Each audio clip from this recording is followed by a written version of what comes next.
Is there something about your voice that you don't like? This is one of the biggest things that holds people back in life. And the simple fact of the matter is that if you don't like the way that you sound when you speak on camera or in a meeting, you're probably going to keep your mouth shut. This is the big issue that I have with a lot of my clients, my brand new clients, who are still a little bit insecure about their voice and the way that they show up to public speak and present. So today it's all about your voice and getting it to where it needs to be so you can share your voice, your message, and leave a legacy. Hi, my name is Elisa James. I'm a voice and presentation coach, and I'm coming to you across 3 different platforms today. I'm coming in live in Facebook, which will go across all of my Facebook platforms, and also live in LinkedIn. If you're watching me on LinkedIn, hello, nice to see you there, and also live in YouTube. So if you're following me on any of those platforms, just pop it in the chat. Let me know where you're calling in from. And I'm going to keep going over to the chat and then checking to see who's here and if you've got any questions. Now, today's all about voice. And what I did is I went through my YouTube channel, which I do every week or so, and I look at all the questions that are there. Now, a lot of them are very much the same. People from all over the world really struggle with the same types of things. Now, one of the most prevalent questions was this one: how can I find the correct pitch for speaking? Now, this might seem a little bit weird for some people who really don't know anything about voice, but believe me, pitch makes a difference. It makes a huge difference. Now, before we get into the content today, we're going to cover pitch, we're going to cover throat tension, and we're going to cover camera confidence, because this is another question on my channel. But stay tuned. I'm going to just jump over to the comments. If you are joining me on StreamYard, remember to allow StreamYard to see your comments. That way I can show them on the screen. Good morning, Vera. It's nice to see you here. Thank you so much for joining me. Now, you can see that Vera is joining me from YouTube. You can see the little YouTube logo underneath her name. Hello, Milo and fam. Nice to see you, Milo. I might be Milo. Let me get this right for you. Good morning. It's so nice to see you here. And we've got Jamie. Hello, hello. It's nice to see you, Jamie Alonso. I have some regulars who come and join me every week, and including Chris, who's here from Facebook. Oh, Chris, you have to speak tomorrow. This is awesome. Perfect timing. Okay, let's jump into the chat today. Oh, here we are. And good morning from ICE. Thank you so much, Igloo from the Philippines. Good morning. Good morning. Now, let's jump back over the banners. The very first question was, how do I find the correct pitch for speaking? Let me tell you, this is more important than you think. So if you have any trouble with creating a nice voice that captivates people's attention, pitch is going to be one of the most important things to get right. When you are an authority in your space, if you are a leader, for example, many people come to me and they say, I want to have a deeper voice. That's why my deep voice video on YouTube has gone through the roof. It's got, I think, about 800,000 views or something in a very, very short time because of the title. I want to get a deeper voice. But here's the thing. You can have a deep voice anytime you want. You can lower your larynx, widen your pharynx, and project your voice into that lower space. But here's the thing. For some people, me at my age, being a female, this doesn't work for me for long periods of time. It's fine for a couple of notes or to press home a point. But get this. I have to use, for my voice, for my build, I have to use a pitch that's quite a lot higher than my lowest pitch. My lowest pitch, let's just have a look on the piano for a second. I'm going to open up a little piano app, and I highly recommend that you get one of these. It's free. I'm opening up a little piano app. I just got to get past the ads. And then I'll show you exactly how to do this. Whoops, wrong way. Close. All right, so now I've got a free piano app. This is called the Impala Studios. This one's really great. And I'm going to show you my lowest pitch. Lowest pitch, lowest pitch, lowest pitch. I'm 50 plus, so that's why I can go so low. It's a C3. Now, I wouldn't speak on that because if I did that, it would take me a lot of effort to really keep and maintain that pitch for a long time. And it's, as you can hear, it's very, very hard to project. The more you try to project a low pitch, the sorer your throat will become. Because here's the thing, write it down. Low pitches don't project very well at all.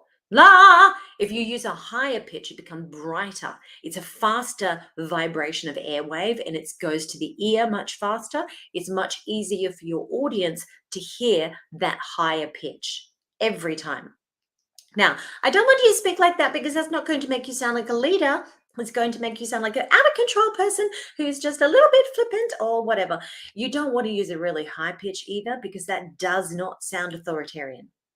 If you are a leader in your space, and mostly I work with leaders in corporate or business owners, you need to find that pitch that is easy to project for yourself, plus feels good in your body. Now, let me show you a quick exercise to find that pitch. I call it a magic exercise called finding the buzz. And we're going to do that together. But before we go, let's just jump over to the comments and see if anyone's got a question. Good morning from Vancouver. Nice to see you here, Paul. Oh, thank you, sweetheart. I love your show too. You are an amazing English teacher. Go and watch. Make sure that you connect with Paul if you're looking for English teaching and to improve your English language. Now, let's get back to pitch. If I speak, so for example, I'm just going to say, check 1, 2. No, I'll say, hello, how are you? On one particular pitch, and then hum. Hello, how are you? I can feel a bit of the buzz in the lips. This is an exercise called finding the buzz, but it's not very strong, which tells me that that pitch is too low for my generalized speaking voice. Now the next one up. Hi, how are you?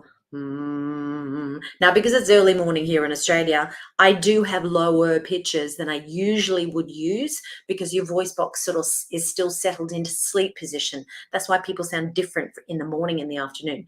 Let's go up a few more. Hi, how are you? It's getting a little bit more buzzy, which means that that's getting closer to my perfect pitch. So this is an F. How are you? Hi, how are you? It's okay. It's a little bit more buzzy, but it's not there yet. Next one up. So this is now a G3. How are you? Now that's really buzzy for me. It's getting right up to what we call as singers, the tessitura. And when you're using a tessitura, it feels really buzzy and very easy to project. One note higher. Hi, how are you? Now, that is the buzziest one out of all those low notes. So what I want you to do is find a little piano like that, just a free piano app, download it on your phone, and then play with some of those notes. Now, most of us, if you're a girl, you're watching, then from a middle C, which is a C4 on that piano, anywhere from a middle C down a few notes and from a middle C up for a few notes is perfect for a female in the middle area of life. So anywhere between, 20 to 50, that's absolutely acceptable. Now, if you're a smoker, you're going to sound much lower because of the damage to your lungs and your vocal folds, but we're not going to go into that today. We're looking for the buzz. Now, if you're a guy, then you're probably going to use those same notes more or less, but an octave below. So you need to start in that C3 and beyond range, back to between C3 and C2, and then you'll be able to find that buzz in your own voice. So pop it in the chat if that helped today. The exercise is called Finding the Buzz, and the buzz sits right here. If you're feeling it here, you're doing it wrong. Simple as that. Now let's move on. So that was finding the buzz. How can I find the correct pitch for speaking? Now we're going to go into the next one. How can I release tension to speak with more freedom? There is somebody on my channel, well, quite a few people who always talk about throat tension. So these two questions are absolutely related. If you can imagine, if I spoke down here all the time and I was trying to push and I didn't know anything about voice, then I could squeeze my throat and try to push that sound out. That's not very effective. As you can see and hear from the pitch exercise we just did, if you're using the wrong pitch, your throat may hurt. So number one is find the correct pitch. Now, the second part is the throat tension. Let's do a quick exercise to open the throat so you can get more of a Morgan Freeman sound instead of a really tight Fran Drescher sound. We don't want to sound like we're really strangling ourselves when we speak, especially if we want attention. We want to get the attention of our audience to help them with something, or to grow a brand or build awareness around your business or your product. So let's do an exercise to open the throat. You ready? You're going to open your throat by doing a yawn. And when you yawn and then do a sound down, you'll notice how free your voice feels because there's no constriction. When you have throat constriction, jaw constriction, tongue root tension, all you get is a really tight sound because you're literally holding your breath. You don't want to do that. So let's do a yawn. And then I don't want you to be attached to what the sound is going to be like. Let me construct that again. I don't want you to be attached to the sound that's coming out of your mouth. I want you to feel the freedom in your throat muscles as you make sound. Now, the more you do this, the better you get. You're learning how to control muscles. If you don't know how to control your vocal folds and your pharynx muscles, you will learn. But you have to learn by doing. You can't just learn by watching or thinking. It doesn't work like that. Like anything. I'm not going to learn how to tie my shoelaces as a 2-year-old or a 3-year-old by watching a video. I'm going to actually be doing it and figuring it out by figuring it out. Okay, let's try it together. Open throat. One more time. Oh, there's a little glitchy bit in the middle. Let's fix that. That's better. So the more you do it, the more control you have over it, and the more your throat muscles will relax. What we're looking for is a free sound with no tension. You will get used to it. Now, what we're doing is we're stretching our vocal folds to the high notes. That's how they actually make a high note. They need to stretch as well as the voice box rises. And then when we come back down the scale into the low area, then we shorten the vocal folds again. So when I do this, the vocal folds are lengthened. When I do this, the vocal folds are shortened.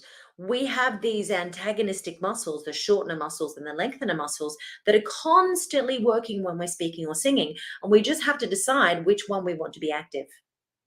I know it sounds simple, and it is in theory. It just takes a little bit of practice and time to get used to that. So number one was pitch, find the right pitch. And the second one will be much easier. Open the throat. Don't constrict the sound at all. If you go too low, you might have throat tension and the wrong pitch. Bad combination. Is going to make you sound like you're really depressed or anxious or sick, and nobody's going to listen to you because it's not very engaging. See, the vocal fry will disempower you, especially as a female in business. So don't do it. Just do it for effect every now and then, but don't use it as your default setting. That's just a habitual, terrible habit to be in. Let's just jump over to the comments. Hello. Should we try to find the buzziest one for us? Absolutely, Paul. That's a really great question. If you use a little piano app like that, being a guy, you could probably start at just an octave below where I was. I started here on about a D3. But you could go backwards from there. I can't speak or sing in a guy's range because you'd be singing or speaking about 5 or more notes lower than me. So I would say start around a C2 and then experiment a few notes below that and a few notes above that and see if you can find that buzziest region for you. Now, keeping in mind that, according to our body shape, it will determine what pitch is right for you. For example, I'm teaching some gentlemen in my classes at the moment who are a little bit shorter in stature and quite quite slim. So those types of body shapes are going to have a smaller voice box purely because we have a smaller body, and that smaller voice box will make a different type of sound to a larger voice box. So for example, I know a gentleman that's more than 6 foot tall and a bigger man. He's got a bigger sounding voice, and his voice box can go lower, and the voice box sounds deeper when it makes a sound. So we have to deal with what nature gave us and then move it around from there. We do have a lot of scope for moving, though. That's why I want you to experiment. Remember, voice is a doing exercise, not a listening exercise, if you want to learn how to be a better speaker and communicator. Fantastic. You switched over to YouTube. Awesome. The grammar detective. Fantastic. I use many of your, oh, that's great. I use many of your tips and techniques all the time when I teach. That's fantastic. Well, share your YouTube channel underneath so we can go and support you as well. That's fantastic. Yeah, go and get the piano app. That's awesome. Great. So here's a good one. See, he's over 6 foot tall, but sometimes my voice tightens and elevates. So you'll need to do that open throat exercise for when you're going up, because you don't want to tighten the voice when you go up. I mean, tighten the throat muscles. When people say tight voice, that's really what they mean. They want their throat muscles to be open so the vocal folds can move unencumbered. Because if I move my throat muscles against my vocal folds, now my vocal folds can't move because I'm literally holding my breath and squeezing them together like this. But literally being squished. It's like somebody's hugging you too tightly. You cannot breathe. And then you strangle your voice because you've got too much tension. So as we go up in pitch, regardless, if you're singing or yay, if you're yelling, you have to keep those the throat muscles open. Very important. Now, it takes a lot of patience. It takes a lot of practice, and it takes a lot of mindfulness in the way that we make the sound to be able to do all this. But again, this is experimentation here. You need to experiment with your instrument to make sure that you're making the right sounds for your instrument. Yep. Thank you so much. I'm so glad that you're enjoying this. Okay, now let's go over to the final question. Now, the final question that I found on my YouTube channel this week was this one. How can I learn to speak with more confidence on camera? Now, this is a big one for many people. I have a course, well, 2 courses actually. One of my most popular courses is called the Voice of Confidence Public Speaker Training, in which we do some camera presentations there because it's pertinent to public speaking. And then I have another program called On Camera Confidence for Business Owners. Now, there's a mini course and a really big, more broadened course around that topic too. And this is the thing that everyone gets stuck on the most. When they're public speaking and they're very used to being on stage or, on camera with somebody else or in a consult with somebody else, they find it very easy to have that conversation.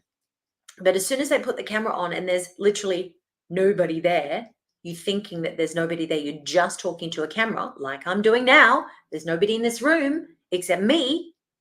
You have to learn to speak to the camera as though you're just speaking to your client or your best friend. Now, the thing that most people get a little bit stuck on is because they're thinking, oh, it's going to be there forever. People are going to watch it. It's different to public speaking. And yes, that's correct. It's like the difference.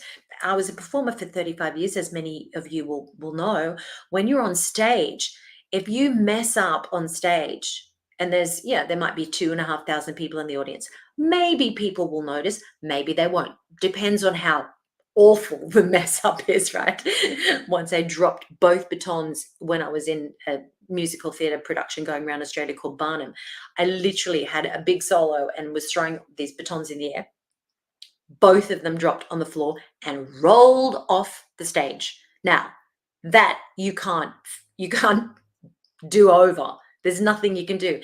And then it was so embarrassing that I had to go to the edge of the stage. Probably shouldn't. I was 16. I didn't really know the rules back then. And then some lovely girl in the front row handed me back my batons at the end when I was just about to run off. Very embarrassing. But that mess up is gone. The second that those audience members walk out of the door, it's over. That's it. They'll remember tiny little pieces of that performance. It's over.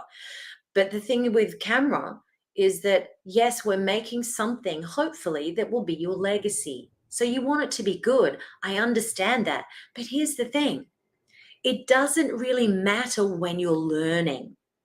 The best thing you can do for yourself is to show up and just do things over and over and over again. If you don't like it in the end, you can delete it. But here's the thing that I like to do. I've got a lot of my old videos up still on YouTube on my old channel, Elisa James, which is my singing and acting channel. I don't use anymore. It's just, I dump stuff there. And then the channel that you're watching now is called the Voice of Confidence TV. When I first started and I was trying to experiment with, sound and lights and structure and format and all that, I didn't really know what I was doing until I hired a coach. So it took me a while to really find a format that felt really right for me, felt good for my brand. But I kept those early videos because I want my students in voice and presentation to see how far you can come from the beginning right through to when you get to professional stage. So now my channel has over 31,000 subscribers and there's lots and lots of video content over there, and I've got more than 1 million views. It didn't start out like that, and my videos weren't great in the beginning. So I just want you to know that you have to get on there and you have to practice looking into that camera and talking to the camera, because behind that camera is you, is your audience, somebody who needs you, somebody who loves what you do. They need your help. They need your support. So you've got to get good at doing this to that person on camera, because that person will feel it and be thankful forever for what you're teaching them. Get it? Okay, let's jump back over the comments before we wrap up for today. Good job, guys, being here. And yes, absolutely. The Grammar Detective says our voices are instruments for our profession, so it's essential to optimize them. Absolutely. You are preaching to the choir. If you don't work on your instrument, your best asset for life and business, you're not going to get very far in life. I always say to my clients and all my new students when I'm doing webinars for the first time to new people, I say the quality of our communication has a direct relationship to our own happiness and fulfillment and, dare I say, success in life. Have a think about that. The quality of our relationship, the quality of the way we speak, has a direct relationship to our happiness and fulfillment in life. When you think about the times that you've let yourself down, when you think about the times that you kicked yourself for saying the wrong thing or keeping your mouth shut when you shouldn't have, it does not feel good. It feels really, really bad. And then you might beat yourself up for days or weeks or months or even years. I know I have, for putting my foot in my mouth or being uncomfortable and saying the wrong thing or saying too much. Our nervousness, our anxiousness, our judgmental little goblins in our head will be driving the ship instead of you, instead of your higher vibration. I want you to be able to ground yourself so you can speak and flow from that higher vibration. It's a much better place to be. And that's what I teach in all of my classes, regardless whether it's VIP or whether it's a group class. Now, just on that note, let me just hide that for a second before we go back. Just on that note, I have a brand new, you're seeing this on the Voice of Confidence TV, by the way, on YouTube. If you're watching this on another platform, please go over to the platform and subscribe and like, and any comments that you want to leave underneath. I go through all of my comments and I handle every single one of them myself, and I make sure that you get answers that you need. Now, when I've collected enough people who have questions that need to be answered, then I'll put them in the program here on Wednesday mornings, live at 8:30 a.m. So when you turn up live, you get your questions answered. If you don't, you miss out. And then I actually unlist these videos after about a week or two, so that you won't see them again after a week or two. Now, just to tell you what's coming up, if you want more information around voice, if you want more help, if you want your voice to sound stronger, more confident, more grounded, then I've started to develop a brand new masterclass that's all around voice. Most of my masterclasses are for on-camera confidence and public speaking, because that's where people really need the training. But guess what? They're all intertwined. Because if you don't like the sound of your voice, if it's annoying or ineffective or disempowered, you're not going to speak. You're not going to speak up for yourself. You're going to keep your mouth shut. You're going to hold your tongue. Believe me, I know what I'm talking about, because I used to be like this, seething with anger in the inside and in fight or flight consistently, or combative mode, because I didn't know how to handle myself or ground myself. It's all about the tension patterns and the habitual patterns that we bring to our speaking that disempower us. Now, that is a voice and a mental issue, a psychology issue, not a public speaking problem. So here's the thing. If you want to become a good public speaker or presenter, you have to take care of this first. You have to look at, okay, what are the habitual patterns from my psychology, from my past, from my trauma, from my anxiety that I brought into my speaking patterns, and how is that informing the way that I speak right now? How is that making me sound? Is it making me sound weak? Is it making me sound insecure? Is it making me ramble because I want to get it over with really fast? What is it? How is it affecting the way that you speak? We need to look at the psychology behind the sound, and then how the sound is made first, so we can really adjust the aesthetic quality of our voices to make it very beautiful and very easy to listen to. When you've got that done and dusted, then you can start working on the advanced patterns of speech, so you can capture the attention of that audience as you speak, because now the other stuff is taken care of, and then speaking becomes so easy. Performing becomes so easy. That's what I want to get you to. So I have a brand new masterclass. I'm putting it together now. And we're going to cover the 5 secrets to a great sounding voice. Now, this is what I train all of my VIPs on. When they come to me personally, they pay $500 an hour to work with me in person, personally, on their voice and their speaking skills. But this is a whole hour training where you get this masterclass, introductory masterclass to voice, for free. I want you, even if you can never afford to work with me, come to the class and learn. It's a great place to learn. I'll be teaching live. Now, for those of you that are ready to step up and upskill and get that training, I'll share with you at the end of the hour class. Probably will go for an hour and a half, to be honest, because I like to give. When we get to the end of that masterclass, then I'll show the best way that you can move forward in a group scenario, because that's a very affordable way to do some training. So if that sounds good, pop a yes below. I'll make sure that I ask Ice, my beautiful assistant, to put the link to the Eventbrite event underneath this video, so then you can actually go straight there and register. It's just been released. It's brand new. We're still working on the page, and that class is going to be happening in about 2.5, 3 weeks. So please join us now before it's too late. This is a brand new masterclass. So if you like it, I will develop more of these for you for the rest of the year. Promise. Okay, let's jump back over to the comments before we finish up. You are so welcome. You're so welcome. It's so nice to, thank you. It's so nice to see you here. Yes, and this, I presume, the Grammar Detective, this is about the quality of your communication, and how it affects your life. And he says, I was like that for most of my teen and early adult years. Yeah, holding your tongue, being angry. Me too.